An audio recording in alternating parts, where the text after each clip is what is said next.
I've repeated the same advisory for most of my career, and tonight, on camera, the words come out of me with the old muscle memory. For your safety, please stay off the black cypress trails after dark. I must have said that line more than 10,000 times, enough for it to lose meaning. But now, sitting under the visitor center's flickering fluorescent lights with a microphone clipped to my collar, I can feel the weight of every syllable. I wasn't told to say it because of bears, storms, or sinkholes.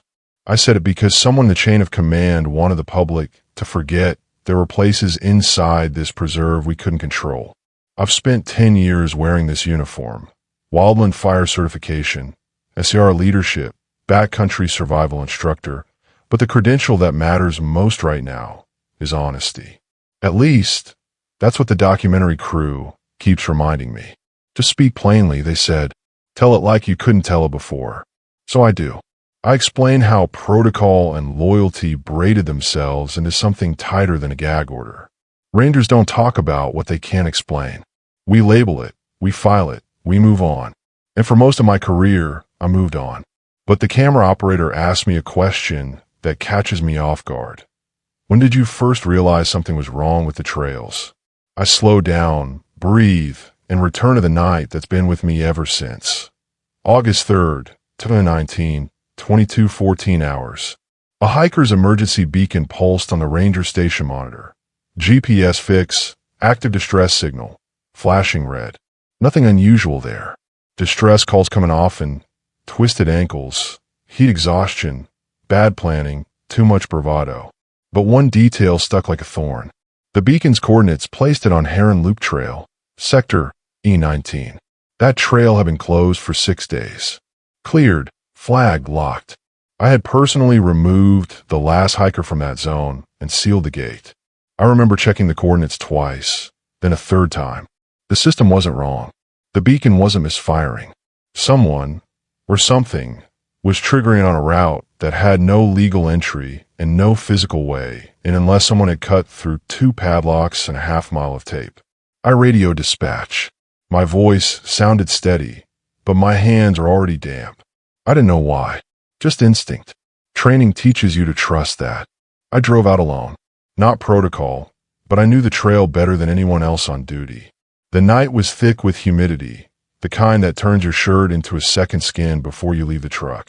The forest muffled every sound, cicadas, frogs, even the far-off highway, like the air had been pressed flat. When I reached the gate, both padlocks were intact. The hazard tape fluttered in the breeze. Nothing broken, nothing disturbed. But the beacon still pulsed on my handheld GPS, a steady metronome of digital panic. I climbed over the barricade and let the dark swallow me.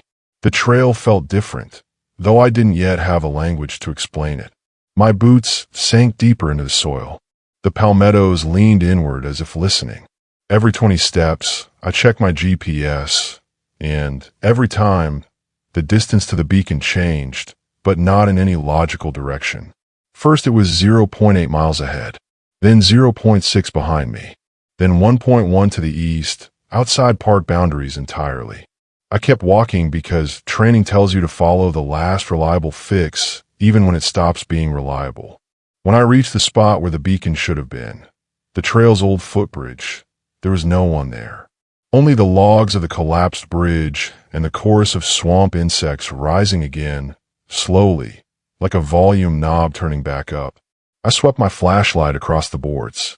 No prints, no torn fabric, no blood, nothing that suggested human presence.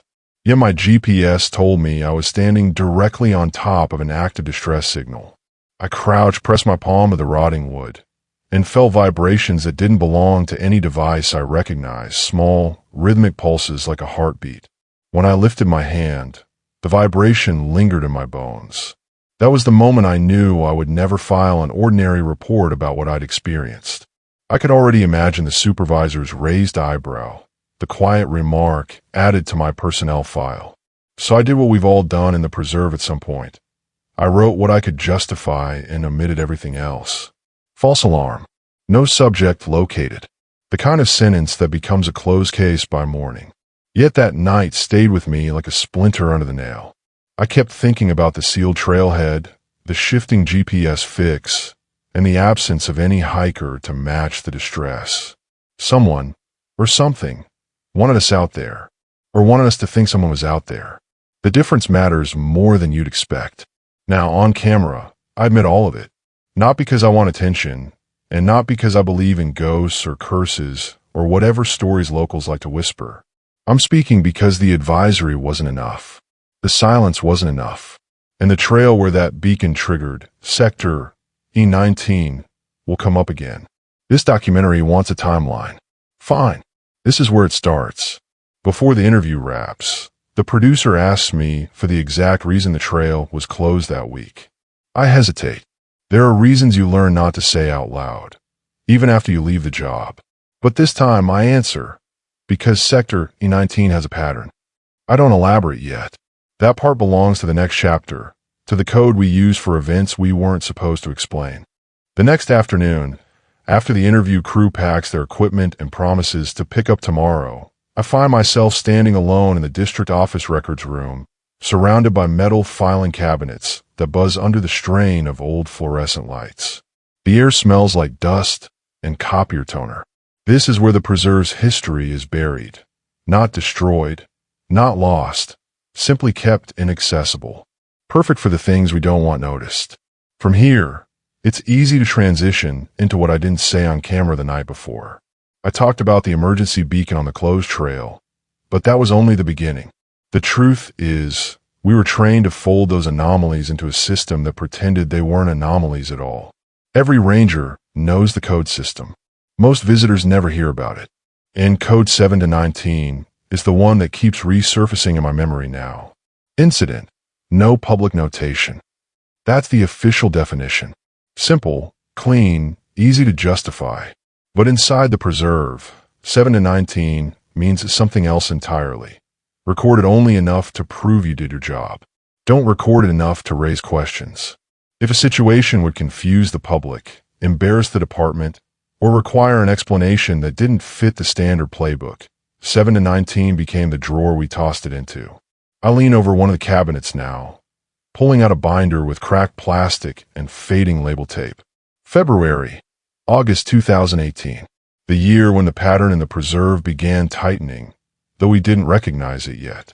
I flipped through pages filled with shorthand entries, typed statements with blank signature lines, photocopies of handwritten notes with half the margins sliced off by careless scanners. The further I dig, the more I realize how many incidents we hid behind the same 3 digits. I want to explain this clearly. I say, even though there's no camera here, maybe I'm talking to myself or rehearsing for the next interview. Code 7 to 19 wasn't created for supernatural events. I emphasize the word supernatural because it still feels wrong to use. It was for things that didn't match protocol, like human error, conflicting witness accounts, or reports that would have made the department look incompetent. That was the official justification. But then I reached the page that always sticks with me. A 7 to 19 entry labeled June 7th, 2018. Ranger Alvarez's case. The description is short. Subject located. Dehydrated. Minor injuries. Return to EMS. That's it. Anyone reading it would assume a standard rescue. But I was there that night, and the real story was nothing close to standard. We received a call around 2:55 hours. A woman reporting her brother missing from a campsite near the north boundary. He had walked out to find firewood and hadn't returned. The temperature that night was warm enough that hypothermia wasn't a risk, but dehydration and disorientation were. So our protocol said we had time. Still, Alvarez and I geared up immediately.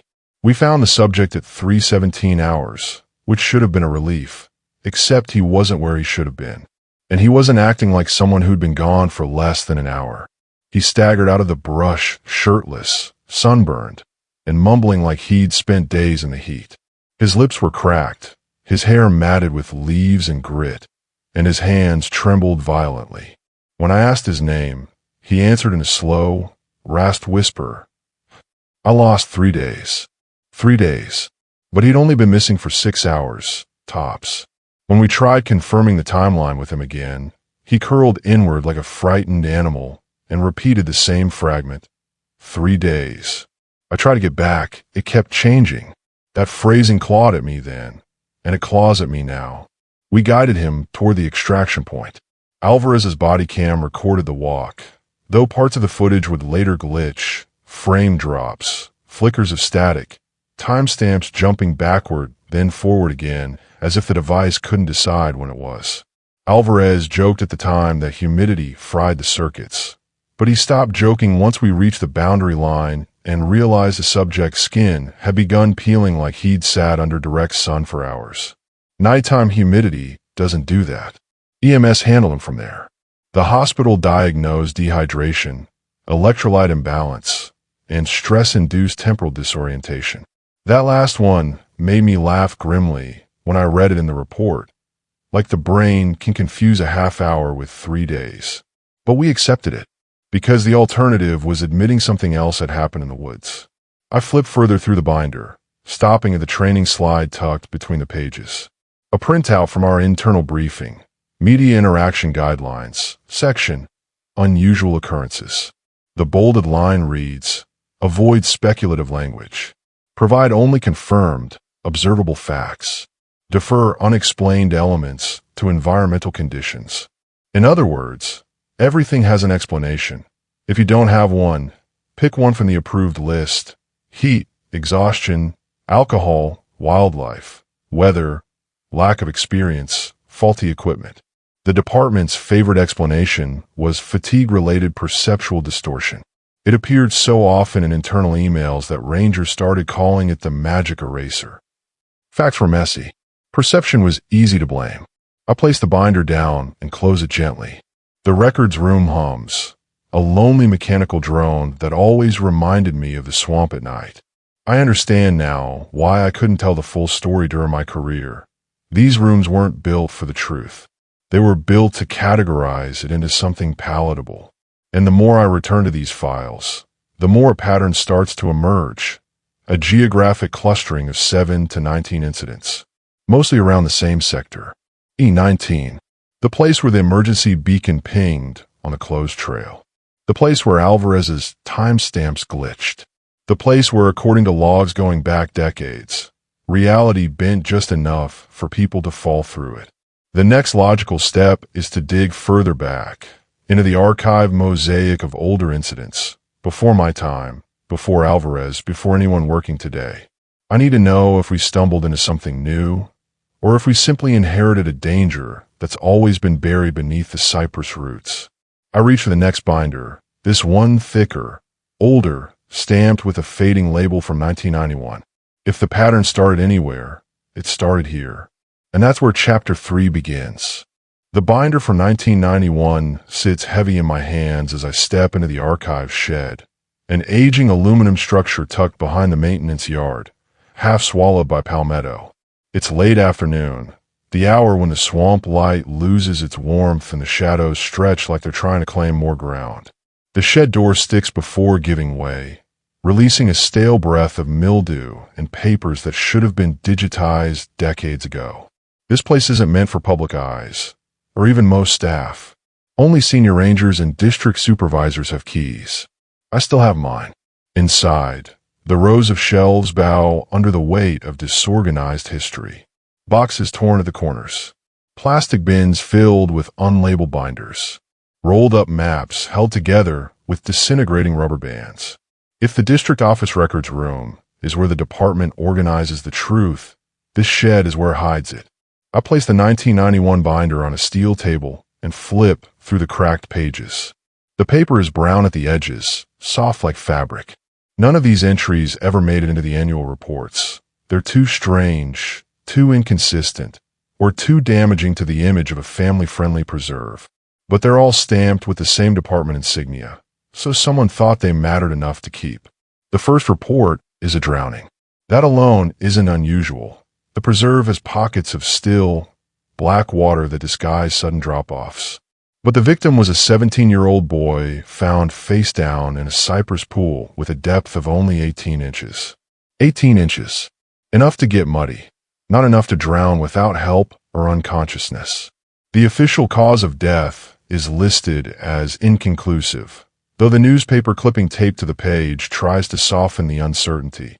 Local teen found in preserve, cause of death inconclusive.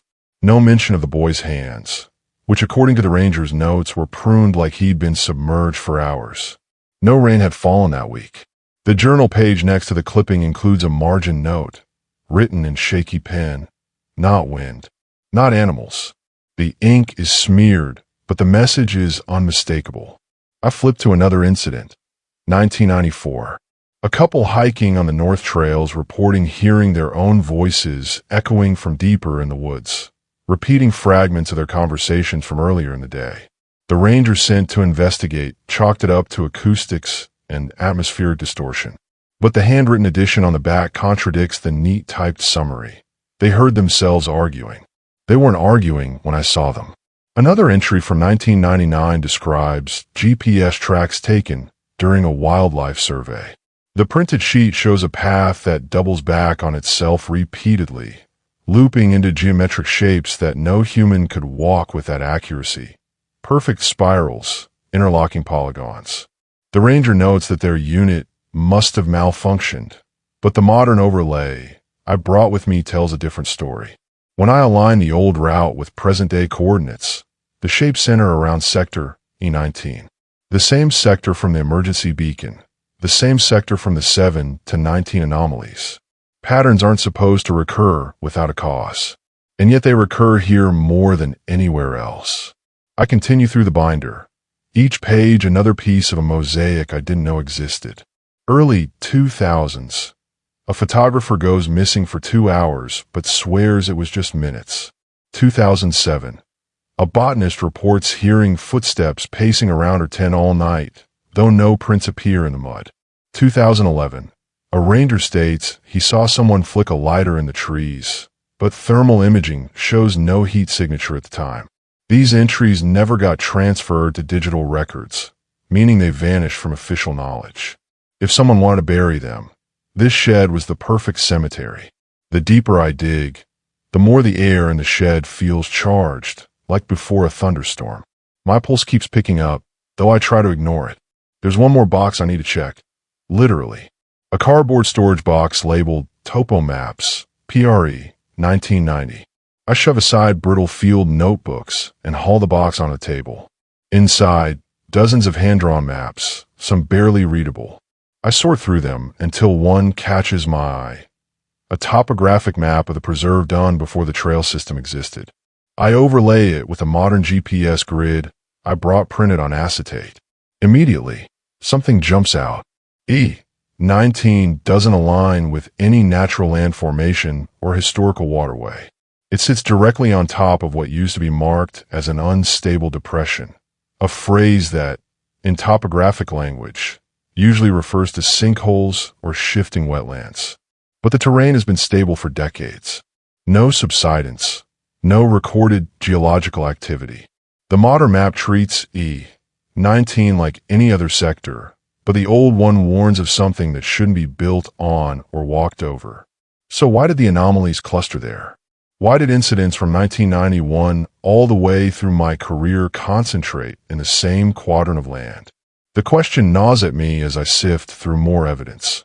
Missing pages, half-erased notes, reports stamped filed in error, or C supervisor. A pattern stretches across time, hiding behind bureaucratic language and fading ink. The sun outside dips lower, staining the shed windows in amber. With each passing minute, the shadows creeping between the shelves lengthen.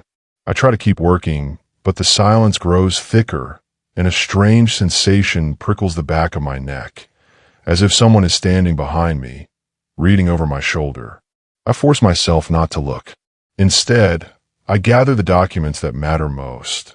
The drowning article, the ranger's margin note denying natural explanations, and the topographic anomaly. These aren't isolated events, no matter how much the department tried to scatter them across boxes and binders. Together, they form a narrative older than my career, and I can feel the implications pressing in on me. This wasn't caused by a faulty GPS or missing hiker panic. This wasn't confined to one generation of rangers. Whatever is happening in E19 spans decades, maybe longer. I locked the shed behind me, clutching the folder of copied pages. As I walk back toward the station yard, I think about Lena Morales, the last trainee assigned to serve in 19, the one whose name the department tries not to say anymore. If the past is repeating itself, then her disappearance wasn't an isolated tragedy. It was part of the pattern. And tomorrow, I'm meeting her family. I didn't sleep the night after digging through the archives shed. The pages from 1991, the margin notes denying natural explanations, the geometric GPS anomalies, they all led back to one thing: patterns. And once you start seeing a pattern in Black Cypress, you can't unsee it. So when I step into Ranger Station number 2, just after sunrise, with the memory of those old incidents still flickering behind my eyes, it's impossible not to think of the one case that fits the pattern more than any other. The one name that never leaves me: Lena Morales. She was 19, a college volunteer spending her summer cataloging bird species and wetland flora. Sharp kid, polite, too observant for her own good. I was assigned as her supervising ranger for the August wildlife survey rotation, mostly because she worked efficiently and didn't slack off, which meant she made my job easy. Back then, before everything happened, I thought of her as the kind of trainee who might actually stay in the service long term, someone who respected the preserve but didn't romanticize it. That morning, at 6:02 a.m., she arrived at the station with a thermos of cheap gas station coffee and a quiet smile. The sign-in sheet shows her signature, small, neat, and curled slightly at the ends. I've stared at that signature more times than I care to admit, mostly because it marks the last moment when Lena's day followed a normal trajectory. I remember glancing down at the paper, initialing beside her name, and leading her through the standard safety briefing. Weather clear. Heat index manageable. No recent bear reports. Radios tested. Routine. We reviewed her assignment, the Heron Loop survey route, intersecting the fringe of Sector E19. Not deep inside it, just brushing its northern grid line. To this day, I replay that decision. I could have swapped her route with a shorter one. I could have paired her with another volunteer. But protocol didn't flag the assignment as unusual. I didn't know then what the archives would later reveal. Back then, 19 was just another sector we try not to talk about. Before she headed out, Lena paused at the threshold of the station and scanned the tree line. "The forest feels crowded today," she murmured. "Not afraid, just curious." I assumed she meant wildlife activity. Sometimes the swamp gets loud after sunrise. Woodpeckers hammering, frogs yelling across the water, insects buzzing like electrical wires. I shrugged it off and reminded her to check in at 1300 hours. She smiled again, slung the GPS over her shoulder, and walked toward the trailhead. Nothing in her posture suggested hesitation. If anything, she looked lighter than usual, energized by the crisp morning air. The day unfolded normally at first. I handled routine trail maintenance and radioed back and forth with another ranger. No red flags, no advisory triggers. But then 1300 hours came and went without Lena's check-in. At 13:15, I assumed her radio had low battery. At 13:30, I radioed her twice. No reply. By 1400 hours, irritation had replaced concern. Volunteers missed check-ins all the time, usually because they wandered slightly off the route or forgot to switch channels. By 1600 hours, irritation became unease. I tried her number. No service. I drove to the Heron Loop access point and found her Jeep still parked. Keys not visible. Nothing disturbed. The woods were too quiet for late afternoon. Even the insects felt muted. I remember scanning the path and feeling that subtle, instinctive tug in the gut that every ranger comes to trust. Something wasn't right. At 17:10, I sent a group message to staff. "Anyone see Lena after 1700 hours? The screenshot from that thread is burned into my memory. 3 dots, then nothing. Then a single reply. "No sightings. Want us to sweep?" I told them yes. Protocol activated at 1800 hours, when Lena officially qualified as overdue. The search teams started lining up gear, prepping medical kits, and testing radios. Standard procedure. Familiar. Comforting in its structure. But that comfort evaporated the moment I walked onto the Heron Loop Trail. The air pressed heavy against my chest, like humidity layered on humidity. The canopy rustled without wind, leaves shivering in strange, synchronized patterns. Birdsong cut out in precise intervals, the silence arriving like a dropped curtain. Standing there, I understood exactly what Lena meant that morning when she said the forest felt crowded. It wasn't noise or animals. It was presence. The sense of unseen observers shifting just beyond the corner of vision. We followed her assigned GPS route, or tried to. Her track didn't make sense. It zigzagged between points too far apart for the timestamps. At one point, it looped into a perfect arc, as if she'd walked along the edge of a circle no one could see. When we reached the northern fringe of 19, the GPS shifted 3 times in under a minute. First ahead, then behind, then sideways, off any map trail. The same behavior I'd seen the night of that emergency beacon. By 2100 hours, the forest felt wrong in every direction. Radios crackled with static. Flashlight beams bent against humidity that didn't behave like normal moisture. We called out her name, listened, called again, heard nothing but our own voices dissolving into the dark. When midnight hit and there was still no sign of her, something inside me cracked. I'd seen false alarms before, lost campers, disoriented hikers, volunteers who wandered too far and panicked. But this felt different, deeper, like the forest had swallowed her whole and rearranged itself behind her. It wasn't until the second night, long after protocol had been followed, long after official optimism had faded, that I realized the pattern from the archives wasn't historical trivia. It was present, active, and it had taken Lena. Tomorrow, the real search begins, and nothing about it will follow procedure again. By the time night fell on August 15th, the second day of the search, the official optimism had drained out of the operation. The daylight SAR sweep turned up no tracks, no drop gear, no clothing, nothing to suggest Lena had walked out on her own. Nothing to suggest she'd been taken, either. That absence was worse than evidence. It meant the forest wasn't just hiding her. It was erasing her. Protocol said we needed a nighttime sweep, so that's what we prepared for. I watched the team assemble at the Heron Loop access point, headlamps flickering through the humid dark as rangers clipped radios to their packs.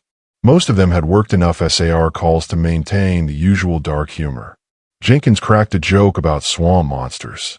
Alvarez muttered something about volunteering for hazard pay. The laughter didn't reach anyone's eyes. I switched on my body cam. The small red LED reflected off a sheet of humidity rising from the ground like breath. I didn't know then how important the footage would become, or how much of it would warp during playback. What mattered in that moment was movement, getting the team into the woods before nerves calcified into hesitation.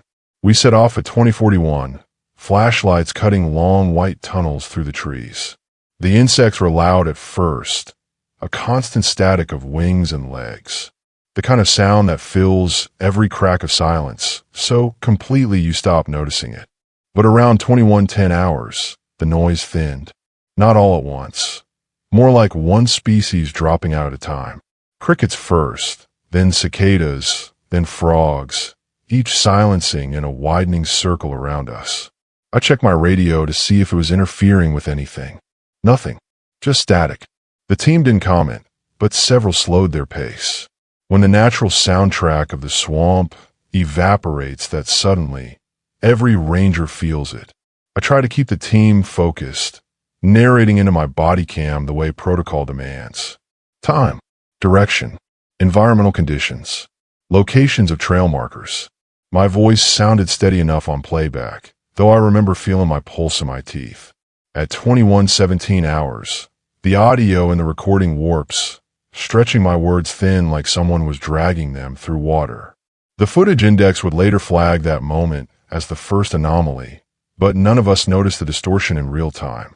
We were too busy following the GPS breadcrumb trail from Lena's last known coordinates, and too busy trying not to admit what we weren't seeing. At 2123, we hit the first technical glitch. My handheld GPS blinked twice, then froze. I tapped it against my palm. Nothing. I forced a reboot and watched the device struggle to load our position. When it finally stabilized, it displayed our location as 20 miles offshore in the Gulf of Mexico. I stared at the screen, then the dark swamp around us, then the screen again. Alvarez looked over my shoulder and muttered, "Well, either we walked real fast or this thing's drunk." Nervous laughter rippled through the crew. A second later, all our units synced to the same impossible location. Not near the preserve. Not near any land. Just water. Hours later, tech support confirmed the timestamp.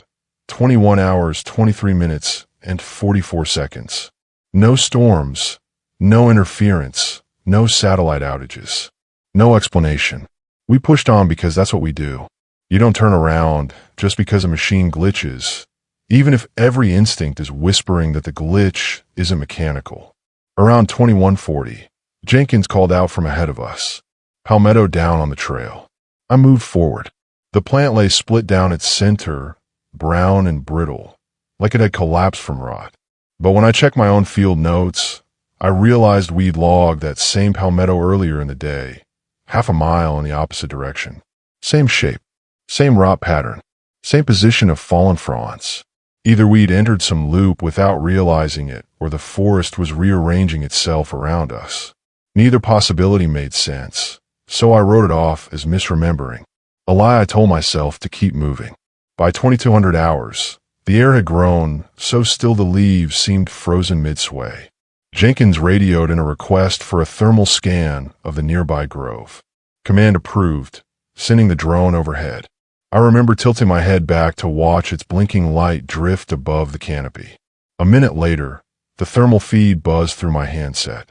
The image made no sense. White outlines, heat signatures, stood in the tree-lean in positions where our camera showed nothing at all. Some were tall, some crouched low. None moved. But the shapes were there, plain as day and thermal, arranged in a rough semicircle around the sector's edge. The timestamp on the still frame, 22:02 p.m. "Are those ours?" someone asked. "They're not matching your positions," dispatch replied, voice trembling despite the static filter. We stood very still after that. Movement finally broke the paralysis. I instructed the group to resume a grid sweep toward the northern boundary. As we walked, the silence deepened, thick enough to feel. At 22:17, my radio crackled, and for a moment I swear I heard a voice layered under the static. A girl's voice. Or maybe I only convinced myself I heard it. Searchers hallucinate sometimes. Stress can mimic signals that aren't there. That's what I told myself then. That's the rational explanation. But rational explanations were thinning by the minute, stretching to cover shapes they weren't meant to cover. When we reached the boundary line at 23:05, the temperature dropped 5 degrees in under 30 seconds. Every ranger noticed it. No one commented. We regrouped, heads low, breaths uneven. The first night of search and rescue was over, and we have found nothing. But the forest have found us. I ended the body cam recording at 23:14. The LED blinked once, then twice, then went dark. We returned to the station, shaken, silent, pretending nothing unusual had happened. But I knew from the tension in the air that the anomalies were escalating. And deep down, every one of us sensed the same truth. Whatever happened to Lena was bigger than a missing person case. Tomorrow, the evidence would prove it. When I walked out of the forest after that first night of the search, and after the silence that clung to us all the way back to the station, I knew the anomalies weren't over. But I didn't expect them to follow me into the clean, bright sterility of a forensic lab a year later. You'd think that fluorescent lights, white tile, and humming servers would help ground the memory into something rational. They don't. They make the impossible sound worse. The technician, a tire man named Wexler, leads me into a small room with acoustic foam lining every wall. He doesn't make small talk. People who work with evidence tend to let the data speak for itself. He gestures for me to sit, then taps a keyboard. "We'll start with the flag section," he says. His voice is flat, professional, like he's discussing weather patterns instead of the moment my entire understanding of the search fractured. The audio begins with the sounds I remember too well. The crunch of underbrush beneath boots, the hiss of humidity against the microphone, the occasional muttered comment from the team. Then the silence. The same silence that stretched itself across the swamp with such unnatural precision. I feel my jaw tighten. At 21:17, the distortion begins. My recorded voice, steady, clipped, following protocol, suddenly thins. On the spectrogram displayed across Wexler's monitor, the waveform stretches and fractures. He points to the irregular spikes. This is where your vocal pattern begins splitting. See the duplication? I nod. The red and orange bands look like a zipper being pulled apart. Then it happens. A voice calls out from the left channel, "Help." Then from the right channel, "Help." Then from behind, layered faintly under static, "Help." The forest had no speakers. No reflective surfaces capable of bouncing sound that cleanly. No topography that would produce a perfect triple echo. And the voice, God help me, the voice sounds exactly like Lena. But Wexler freezes the waveform, zooms in, and shakes his head. "That's you," he says. A chill rolls down my spine, so sharp it almost hurts. "No, that's not possible." He runs a vocal match. The software compares the distress call with my speaking voice from earlier in the same recording. When the result pops up, source match confidence, 78%. I feel the room tilt slightly. "It's not perfect," Wexler says, "but it's you." Time shifted, pitch shifted, and spatially modulated. He looks uneasy as he adds, "I can't model the directional pattern. It shouldn't be able to broadcast from 3 locations simultaneously." On the screen, my voice fractures again, overlapping into a chorus of itself. Some versions whispered, others elongated, all pulling at the edges of what the human ear considers natural. And in the middle of that layered distortion is the moment that broke the search team. The moment every ranger stopped walking. A voice, mine but not mine, calls out, "Over here." I remember hearing it that night. I remember Alvarez spinning, flashlight trembling. Jenkins muttering, "That wasn't you, right? Tell me that wasn't you." And I remember denying it, even though I felt the words echoing through my own chest like an aftershock. When the playback ends, the silence in the lab feels heavier than the silence in the forest. Wexler clears his throat. "We flagged it in the report," he says, "but because of the inconclusive spatial model, the department wants the language softened." He pulls up an email on his second monitor and rotates the screen toward me. It's from the district supervisor. I recognize the clipped tone even before I read it. "Future field notes. Remove speculative language. Focus on confirmed environmental factors. Avoid subjective interpretations." I clench my jaw. Subjective interpretations. I repeat. Is that what we're calling directional anomalies now? Wexler doesn't respond. He just saves the spectrogram and prints a sanitized summary. I watch the printer spit out pages that strip the horror clean, reducing the impossible to a technical inconvenience. Audio artifact. Source distortion. Equipment limitation. This is where belief and evidence collide. Not in the field, not in the swamp, but here, in administrative language designed to contain the uncontainable. The department's instinct isn't to solve it. Their instinct is to manage it.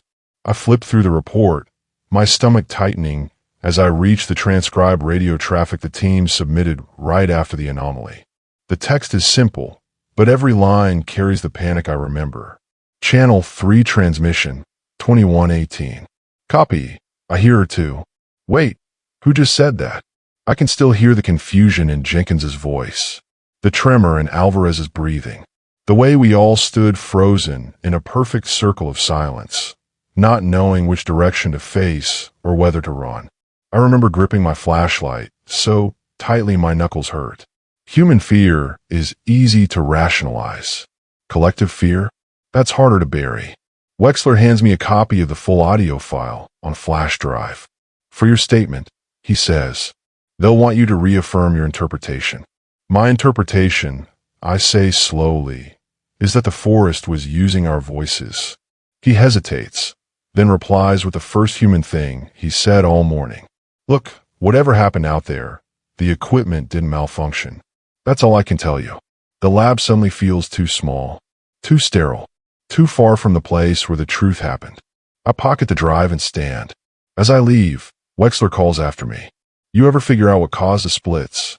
I stop in the doorway. No, I say. But I know when it started. During the search? No. I answer, turning slightly. Before Lino went missing. His eyebrows lift, but I don't elaborate. I can't. Not yet. Explaining the pattern means explaining the people who got caught in it. And the next person in that pattern wasn't a ranger or a volunteer. It was Lena's mother. I drove to Palmetto Springs with the flash drive from the audio lab, still burning a hole in my jacket pocket, and Wexler's words circling my thoughts. Whatever happened out there, the equipment didn't malfunction. He'd said it like a confession. But he didn't know that the hardest confession wasn't going to come from a technician or a ranger. It was going to come from me. Lena's mother, Maria Morales, had left me 3 voicemails before I finally returned her call. The last one was the shortest, and the one that convinced me to say yes. You were there, she said, her voice cracking between syllables. Tell me what's not in these pages. I listened to that message more times than I care to admit. Not for guilt, though there was guilt, but for recognition. She was asking the very question I had started asking myself. Her kitchen smells like cumin and lemon polish when she opens the door. The lights are dim, warm, nothing like the abrasive fluorescence of the audio lab. She motions for me to come inside without a smile, but without hostility either. Just exhaustion, threaded through determination. She's wearing a faded volunteer shirt from the Preserve, the same kind her daughter wore the day she disappeared. On the table sits a manila folder thick with papers. I recognize the formatting before I even take off my jacket. FOIA responses. Black boxes where information should be. Entire paragraphs swallowed by redaction ink. Case number BC 2019-07 stamped across every page like a brand. Thank you for coming, she says, sitting. They wouldn't answer my questions. They still won't. She taps the folder. So I thought maybe you would. I sit across from her. I'll do what I can. That's what everyone says, she replies. Right before they tell me nothing. She slides the folder toward me. Paper rasps against paper. The sound is too loud in the quiet kitchen. I open the packet and immediately feel something cold tighten under my ribs. These are the logs I helped compile after the search, the ones that should match the original stored in the district office. They don't. This timeline, she says, leaning forward, it's wrong. I scan the page. August 15th, 2019, the first night of the extended search. The time block from 2110 to 2200 hours is collapsed into a single line. Routine sweep. No findings. But I know what happened during that hour. The silence. The GPS failure. The directional anomalies. The voice. This isn't the full report, I say quietly. It's what they sent me. I flip another page. More black boxes. More convenient omissions. One section is so heavily redacted it may as well be blank. They said this was all they had on file. She adds, bitterness sharpening her tone. They're lying. I say before I can stop myself. Maria doesn't react with surprise. She reacts with a nod, as if she'd known the truth, but needed to hear it spoken aloud before she let herself believe it. Show me, she says. I reach into my backpack, pull out photocopies from my own archive, the copies I made when I left the service. I lay one sheet beside its FOIA counterpart. Side by side, the difference is impossible to ignore. My original has detailed entries, coordinates, environmental observations, radio traffic notations. The FOIA version has 4 lines of text total. But one detail hits harder than the rest. A handwritten margin note on my copy. My handwriting, unmistakably mine, reads, multiple directional anomalies. Team halted. In the FOIA copy, my handwriting is still present. Only the words have changed. Instead of documenting the anomalies, it now reads, team paused to recalibrate equipment. Maria inhales sharply. You didn't write that. No, I say. Someone changed it. Who? Her voice cracks, but not from grief, from anger. I won't give her a name. A supervisor. An administrator. Anyone. But the truth is more shapeless than a single person. It's an entire system built on redaction, phrased politely as public safety and avoiding misinformation. I press my palms flat on the table. Someone with access to the internal review documents. Someone above field level. Why, she asks. Because the truth destabilizes the structure holding all of this together. Because patterns, once acknowledged, become liabilities. Because reality in Black Cypress doesn't behave, and institutions don't tolerate the unexplainable. But I offer her a gentler version. Because whatever happened in 19 didn't fit the acceptable narrative. Then what had happened? She asks.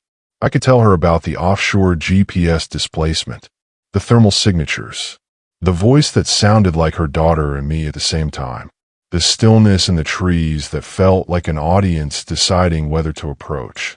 But I've seen how these details land on people who weren't there. They don't comfort. They don't clarify. They erode. Something the department didn't want to document, I say instead. Maria wipes her eyes, though no tears fall. I don't care about the department. I care about my daughter. Her voice hits me harder than she intends. I take a slow breath. Then we need to look at everything they didn't want you to see. I open more pages. Missing timestamps. Altered GPS references. Entire call logs removed. The deeper we compare, the more the holes in the official narrative widen. At one point, Maria places both hands on the table as if to steady herself. If they change your report, she whispers, what else did they change? She's not asking rhetorically. She's asking because she senses what I've begun to understand. The investigation isn't just about what happened to Lena. It's about who bent the truth to make the case disappear. I close the folder gently. There's another meeting, I say. An internal one. The one they didn't put in any file. Who was there? She asks. Supervisors. A state biologist. And a man who never gave his name. And what do they decide? I hesitate. Not because I'm unsure, but because the next piece of truth is going to take us in a territory that neither of us can walk back from. They decided to contain it. I say softly. Maria exhales as though struck. Contain what? E19, I answer, and everything that's been happening in and around it. She stares at me, jaw trembling. Then that's where we go next. Her words hang in the air, half threat, half vow. I nod, because she's right. To understand why they alter my logs, we have to understand the meeting that made it necessary. And that meeting was the beginning of the containment plan. Maria Morales' kitchen table was still covered in our mismatched pages when I left her house, the redaction bars looking like open wounds across the paper. She wanted to march into the district office with me and demand answers, but I told her that wouldn't get her what she needed. Not yet. She didn't argue. She saw something in my expression that made her hold back. Maybe fear, maybe resolve. 2 days later, I walked into conference room B at district headquarters. The same room where the internal meeting took place a year earlier. The room where the decision to bury the truth began. I didn't sleep the night before that meeting either. The audio files, the altered logs, the thermal signatures, they had all been manageable pieces. Disturbing, but containable. But the meeting? That was the moment I realized we weren't dealing with a natural hazard or an unfortunate incident. We were dealing with an institution actively shaping reality on paper to protect itself. The memory returns with perfect clarity when I step inside. Long rectangular table. Projector screen pulled down. A stack of documents in the center. I remember sitting near the far end, next to Ranger Gutierrez, who scribbled notes in her tiny pad with a frantic precision she thought no one saw. The supervisors filed in first. Our district chief, Novak, a man with a voice like gravel and a career ridden with medals that made him nearly untouchable. 2 assistant supervisors. Then a state biologist, Hensley, who kept avoiding eye contact with everyone. And finally, a man none of us knew. Suit. No name tag. No introduction. He sat down without looking at anyone and placed a single folder in front of him, as if it contained the answer we were all afraid to say out loud. For several minutes, the only sound was paper shuffling. Then Novak cleared his throat and began. This meeting is to assess risk management options regarding Sector E19 and adjacent trails. His tone was flat, administrative. but the tension in the room was thick enough to taste. He tapped the stack of meeting notes, handwritten, unofficial. Field logs indicate multiple equipment inconsistencies, unverified audio artifacts, and spatial recording discrepancies. He did not use the words I wanted him to use. Not voices. Not impossible coordinates. Not search team hearing the same thing at the same time. Just inconsistencies. Additionally, the biologist added, wildlife surveys show unusual avoidance patterns in E19. Several species have relocated without environmental triggers. She paused. Whatever is occurring there, it's influencing animal behavior. That was as close as she got to admitting what we all knew. Then the unknown man opened his folder. He spoke quietly, like someone used to being obeyed at a whisper. We are not here to confirm or deny the cause of these events. We are here to control public exposure. Those were his exact words. I remember them because they changed everything. Novak nodded, signaling agreement. We cannot close the entire preserve. The economic impact would be substantial. So would the questions, the man said. He slid a document across the table. A redacted interagency memo labeled Recreational Access Optimization / Liability Mitigation. Even now, the name makes my skin crawl. It's the language of containment masquerading as management. The memo outlined a plan. Redraw public trail maps. Move campsites away from E19 by at least 2 miles. Rebrand the sector as a seasonal restoration zone. Off limits under the guise of environmental protection. Discontinue public access to historical maps showing older sector boundaries. Hensley tried to protest. Visitors will still notice anomalies. The man held up a hand. Anomalies are less threatening without context. Without a name. He looked directly at me then, as if he knew I'd been the first to document the directional distortions. You of all people understand how quickly public perception can destabilize over an unexplained incident. I should have spoken then.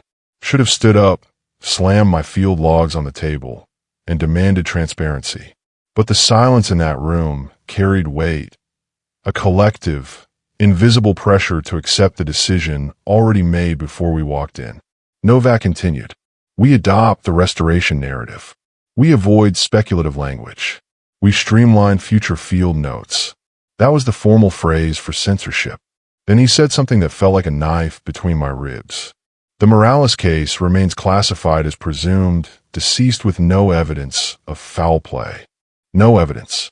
As if the forest itself wasn't evidence. The meeting lasted 43 minutes. 43 minutes that decided the fate of a young woman and the future of every ranger who stepped foot in E19. When it ended, chairs scraped back, papers rustled, and no one made eye contact. The unknown man collected his folder and left without a farewell, leaving the faint smell of cologne and something colder behind him.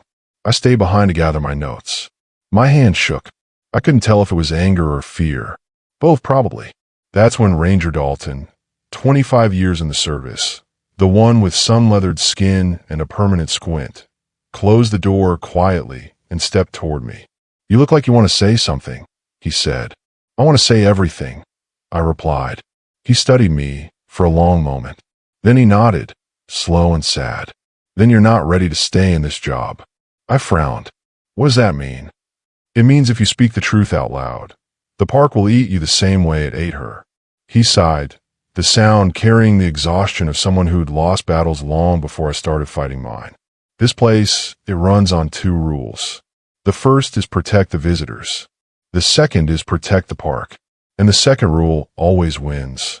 He reached into his pocket and unfolded a small, worn piece of paper, a copy of an old internal hazard overlay. E19 shaded black, marked simply, an O entry. The public map made no mention of it. They won't close the preserve, he said. They'll close the truth instead. I didn't know how to respond. Dalton placed the overlay in my hand. Keep it, he said. You'll need it. Then he left me alone in the empty room. That was the day justice and containment split apart. The day I realized finding out what happened to Lena wouldn't come from reports or memos. It would come from going back into E19. And fire was the only thing that could strip the forest of its secrets. I didn't know how far the containment plan would go until I saw the burn order. The memo was clipped casually to a notice board in the ranger station. Nothing highlighted, nothing underlined. Just another ecological operation scheduled for spring. Operation Cypress Restore 2.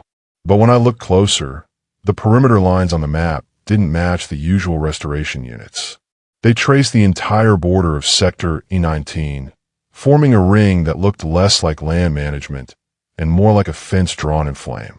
The justification on paper was ecological, reduce fuel loads, stimulate native understory growth. But I'd spent enough years on wildfire crews to know when science was the pretext and fear was the engine. They weren't trying to help the ecosystem.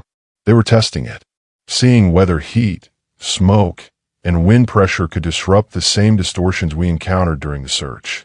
I felt it in my bones. The burn wasn't maintenance. It was reconnaissance. Technically, I wasn't supposed to be assigned to the night crew. My supervisor had already placed me on administrative review for record inconsistencies after I challenged the altered logs. They wanted me quiet, sidelined, away from E19. So I volunteered before they could stop me. The new shift lead, unfamiliar with the internal politics, accepted without a second glance. By the time anyone realized I'd inserted myself into the roster, the burn plan was already locked. The night of the operation was thick with windless humidity. A strange stillness hung over the landscape, as if the preserve were holding its breath. The fire lines were already cut, bare strips carved through palmetto and wiregrass, and drip torches waited beside Type 6 engines. I clipped my personal recorder inside my jacket, its red light blinking faintly. I wanted my own timestamps, my own record, something they couldn't edit later. We ignited the first flank at 23:05. The fire crawled smoothly along the line, licking low across the leaf litter in controlled waves. Standard behavior. Predictable. Comforting even. Flames are honest in a way people aren't. They move where fuel allows. They respond to heat and slope. They don't lie. But as we pushed closer to E19, honesty began to bend. Around 23:19, radio chatter started overlapping. Voices doubled, then split into faint echoes, as if each transmission carried a ghost signal a second behind. Engine 2, hold position, copy. The captain tapped his handheld, frowning as distortion bled through the frequency. My recorder captured it all, 2 versions of each command, one crisp, one dragging like a slowed tape. When I checked my watch, it read 23:22. The engine dashboard clock read 23:16. My recorder, 23:39. 3 overlapping minutes. 3 realities fighting for priority. We press forward anyway. Fire operations can't pause just because the air gets strange. By 23:41, the flames reached the southern arc of the E19 boundary. That's when the wind shifted. Not a natural shift, a sudden, hard, inward pull, like the fire line was inhaling. The flames bent toward the sector instead of away from it, though the wind readings on our instruments showed no directional change. The fire wanted something, or something wanted the fire. I walked ahead of the crew, sweeping my flashlight across the smoke. My radio hissed, then cleared, then hissed again. Behind me, Jenkins muttered, "Feels like the night of the search all over again." He wasn't wrong. The same hair-raising pressure settled across my shoulders, that primal signal of being watched. The drone team launched a thermal unit overhead at 23:52. The live feed streamed to our tablets, bright white signatures from the fire front, cooler blues from the untouched forest. Everything looked normal until the drone crossed directly above 19. A void appeared, a perfectly cold circle inside the active flame front, so cold the sensor dropped to its minimum temperature reading. Like something in the center of the sector was absorbing heat, swallowing it. Fire curled inward around the void like it was afraid to trespass. I remember someone whispering, "That's not possible," and someone else saying, "Kill the drone feed now." But the drone operator froze, mesmerized. I couldn't blame him. None of us had seen anything like it. Then the void shifted. Not drifted. Shifted. A single, instantaneous relocation 20 feet to the west, as if skipping between invisible coordinates. When it reappeared, the flames bent toward the new location, following it like iron filings drawn to a magnet. My recorder vibrated in my jacket. At first I thought it was malfunctioning, but when I pressed my hand against it, the vibration moved up my arm, then into my jaw. My teeth hummed. It felt like standing next to a massive generator, or like the air itself was pulsing. I stumbled back, disoriented. My watch now read 04. The engine clock read 23:47. The recorder showed 0:16. The time spread between devices stretched wider, like elastic pulled to its limit. Someone shouted. A beam of light cut across the smoke as one of the crew spotted movement on the opposite fire line. A figure, too tall, too thin, standing just beyond the glow of the flames. We all swung our lights toward it, but the smoke thickened instantly, obscuring the shape. When it cleared, the figure was gone, but the void remained, and it was getting closer. The fire we had ignited began collapsing inward, sucked toward the cold center. Flames don't move like that. They don't bend uphill against the wind or shrink from heat.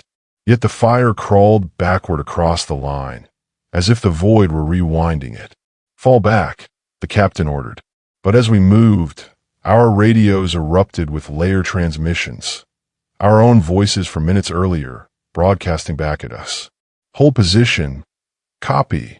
Hold position. Engine 2. Watch your 666. My name echoed through the static 3 times before fading. We cleared the line by instinct more than instruction. The fire collapsed behind us, leaving only embers and a hot metallic smell, like scorched iron. The void flickered once, twice, like a dying bulb, and vanished. Time snapped back into place. My watch, the engine clock, and the recorder all showed 021, perfectly aligned. The drone feed returned to normal. The radios cleared. The fire stabilized. Something had crossed the containment line, tested it, then retreated. We stood in shell-shocked silence, staring at the dark border of E-19. The night had grown impossibly still again. We knew the burn hadn't contained anything. If anything, it had woken it up. And the next morning, the first remains surfaced. The morning after the burn, the air at the preserve felt hollow, like the fire had left behind more than ash. Birds didn't return to their usual perches. The insects didn't reclaim their chorus. Even the wind seemed reluctant to pass through the charred palmetto. Crews were supposed to walk the line for hot spots and flare-ups, but we found something else entirely. A bone. At first glance, it looked like part of a deer femur, white, scorched at the edges, lying in a pocket of cool half a mile from the main fire front. The crew lead tagged it as wildlife remains, logged it for routine disposal, and moved on. But something about the length, the slight curve, the proportion, something tugged at me. I knelt, sifted through the ash, and uncovered 2 more fragments. One was unmistakably a human metatarsal. The world seemed to tilt under my feet. I radioed it in before anyone could talk me out of it. Protocol required immediate suspension of mop-up operations and a call to state authorities for recovery. The captain swore under his breath, but followed the script. Within an hour, the medical examiner's van rolled onto the service road. Now, nearly 3 weeks later, I'm standing in the cold storage vault of the state medical examiner's office. Stainless steel walls, frost collecting at the seams of the freezer doors, fluorescent lights that make everything look already dead. I came here because I needed answers. What I got was another layer of silence. A technician guides me through the narrow aisle of freezers, then stops at a drawer labeled BC, UNID 21-03, the same case number from the burn site recovery. He pulls the handle. A cloud of cold air blooms outward. The remains are sealed in a clear evidence bag. A partial femur, 2 metatarsals, a rib fragment, cleaned and cataloged. Smaller than adults would be, but not tiny.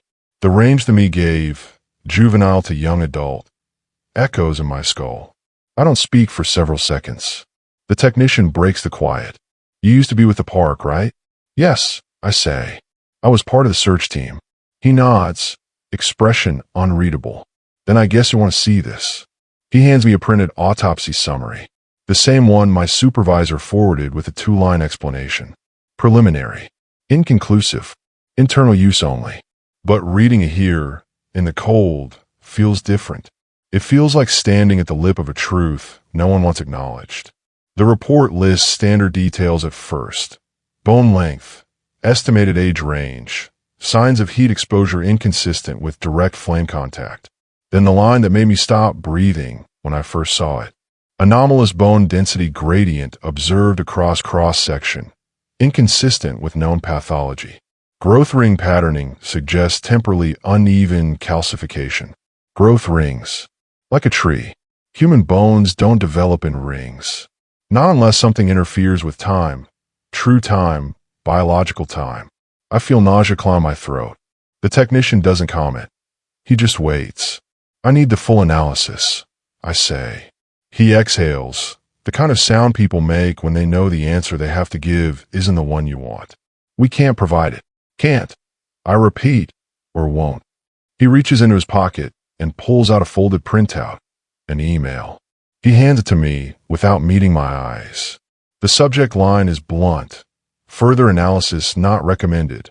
Lacks legal relevance. The message is from the state medical examiner himself. I read the body. Proceeding with deeper evaluation risks, generating speculative conclusions, not actionable in a legal context. No criminal indicators present. Recommend closure upon cataloging. Speculative. The word hits harder than it should. It's the same language the district used when they scrubbed the search logs. The same tone that replaced impossible facts with comfortable placeholders. A chill gnaws through my jacket. Not from the freezer. What happened to the remains? I ask quietly. They're being transferred, the technician says. Per agency request. Which agency? He hesitates. Too long. That's above my clearance. He pulls a clipboard from the wall and shows me the chain of custody form. The line for receiving agency is redacted. Not blank, redacted. Someone went out of their way to hide where the remains are going. I feel my pulse climb. You expect me to sign off on this? You're not the one signing. You're just being notified. His voice softens slightly. Look, I shouldn't say this, but whatever's happening down at Black Cypress, people up the chain don't want answers. They want closure, preferably before anyone starts connecting dots they don't believe exist. I look down at the bones again. Light reflects off the evidence bag like a thin layer of frost. I think of Lena, of her signature on the volunteer sheet, of the empty space on the GPS track where she should have been, of the void and the fire that absorbed heat like hunger. What do you think? I ask. He glances around the cold storage vault, as though someone might be listening, even here. I think bones don't lie, he says. And these bones are telling a story nobody wants to write down. A flush of anger burns through the cold in my chest. These could be hers, I say. They could, he admits. But no one's going to test that unless someone forces their hand. Her mother deserves the truth. He meets my eyes then. Then you're asking the wrong people. He slides the remains back into the drawer and seals it. I feel a spike of panic as the door closes, as if I'm watching a piece of the truth disappear behind steel. The technician locks the freezer. Whatever you decide to do next, he says quietly, be careful. Some systems aren't built to be questioned. I nod, though the words don't make the weight in my chest any lighter. Outside, the late afternoon sun is fading.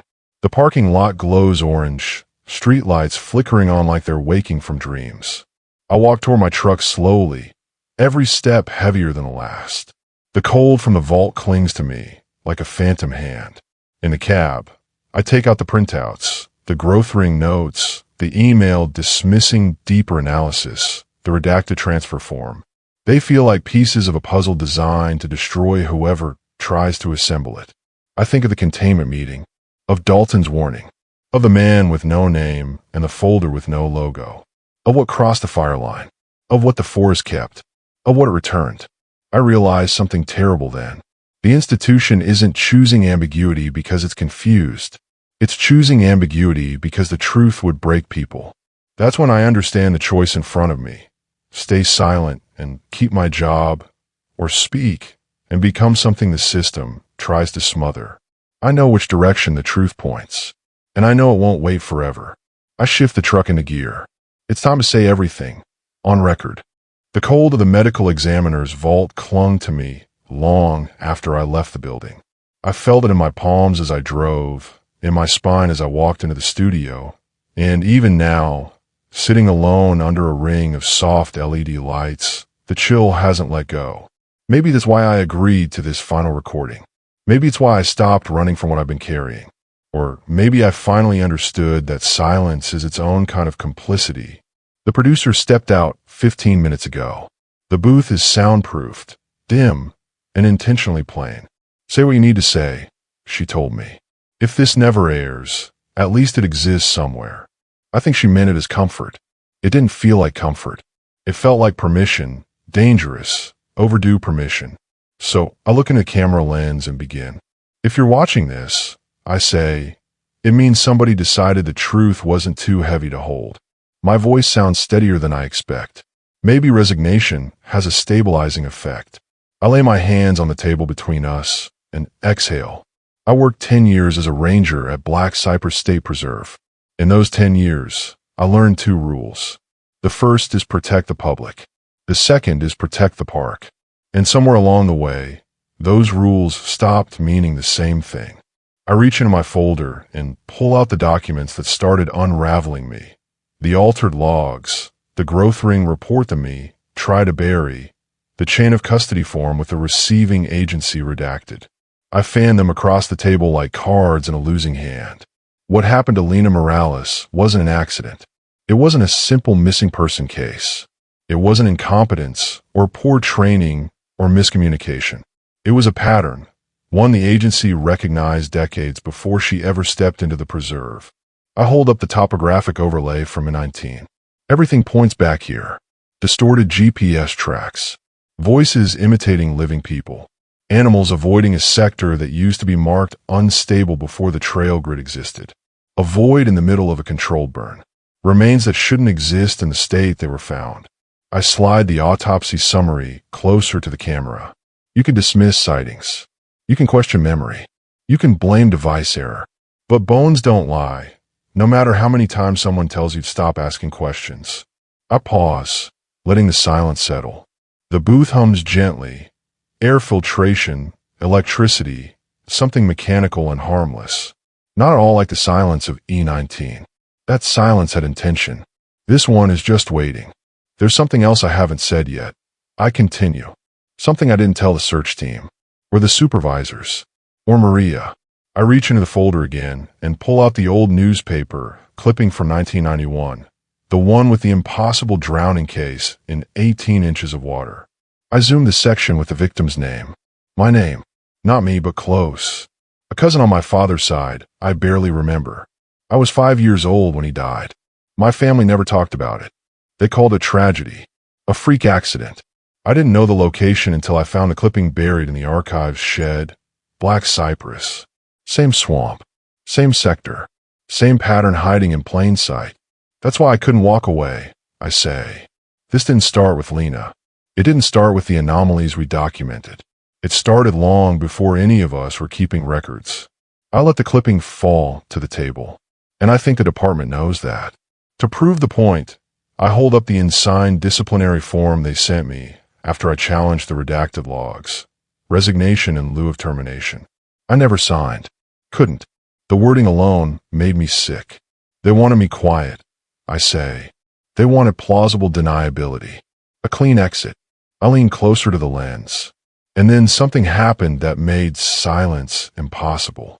From the folder, I pull out the printed screenshot, the one I've refused to delete, even though every instinct tells me I should.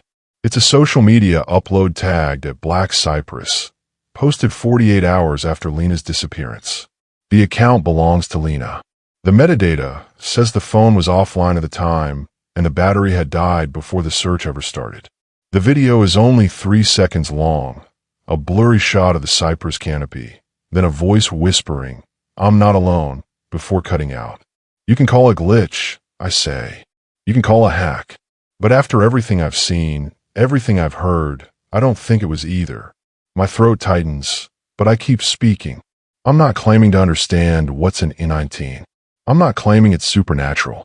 I'm not claiming it's extraterrestrial or dimensional or anything that would turn this into a story people can laugh off. I'm claiming what our evidence already shows. Something is happening there that breaks the rules we live by. Time, space, sound, biology. The lights in the booth feel warmer now. Or maybe that's just adrenaline rising through the cold that's lived in me since the burn. I steady my breathing. The agency thinks the safest answer is ignorance. They think if they bury enough documents, alter enough logs, shift enough boundaries, the danger becomes manageable. But ignoring a pattern doesn't end it. It feeds it. I fold my hands. This recording is my testimony, my confession, my warning. The lens reflects back a tiny, distorted version of me. Tired, smaller than I expected, caught somewhere between relief and dread. If this never airs, at least one copy exists. If it does air, the department will deny every word. They'll call me disgruntled, unstable, misinterpreting data. But patterns don't care what people call them. I lift the 1991 clipping again. My cousin. I lift the GPS anomaly printout. My trainee. I lift the autopsy summary. Someone's child. They all point to the same place. I inhale steady. Black Cypress is still open. And E19 is still there. A final pause. If you go, don't go alone. And don't go after dark. I click off the recorder.